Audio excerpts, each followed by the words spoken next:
First company, WorkBrain, we were on a very fast growth path. That company grew from 0 to 100 million revenues in around 6 years. We got to a point where we were growing that company. We had taken venture financing, and we saw a window opening to be the first tech company in Canada to do an IPO. This was in December '03. There'd been a long drought of tech IPOs. And so we looked at the market at the time and we said, we have the platform, we have the market, we have the momentum, we have the customer base, we have amazing employees, we have the foundation to build a big business. We're going to tap the capital markets because we thought that was the most attractive proposition for growth. A lot of people think IPO is an endpoint. It's just a source of financing. It's a way to get your company better known, to increase certain transparency into the marketplace, but ultimately it's just a source of capital. Many companies today raise $100 million privately. Before that was not done, so they continue to grow without the scrutiny of the public markets.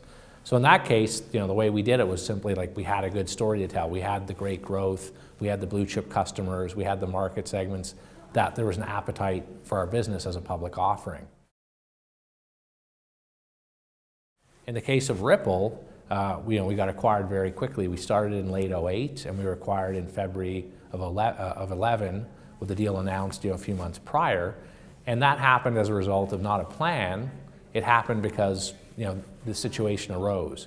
And the way we got on the radar was we talked about a few important things. Number one, building a great product that people actually. Number two, being ahead of the trends. We were very big in building enterprise software that consumers would like to use, having social elements to our and mobile elements, which were very much on where the future was going, taking a very let's call it controversial and different stand than other companies in our marketplace, which again created a much greater opportunity for media because we were telling a very different story. We were passionate about what we were doing, and that led to more awareness. We were able to get great PR and be positioned and mentioned with much bigger and more established companies. We were able to acquire, by our strategy, great customers like Facebook, LinkedIn, Mozilla, Viviki, a very fast-growing Living Social, great fast-growing tech companies, which also made us more on the radar and more interesting to a company like Salesforce, which initially was looking at purchasing our product for internal use, and then through a series of discussions around partnership and investment, we ended up in an acquisition situation.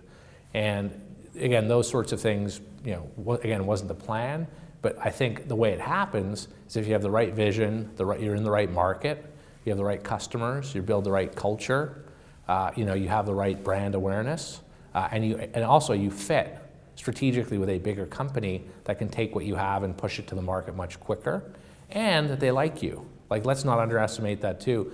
A lot of M&A comes down to, can I work with these people? If the personalities mesh, you have a greater chance of success.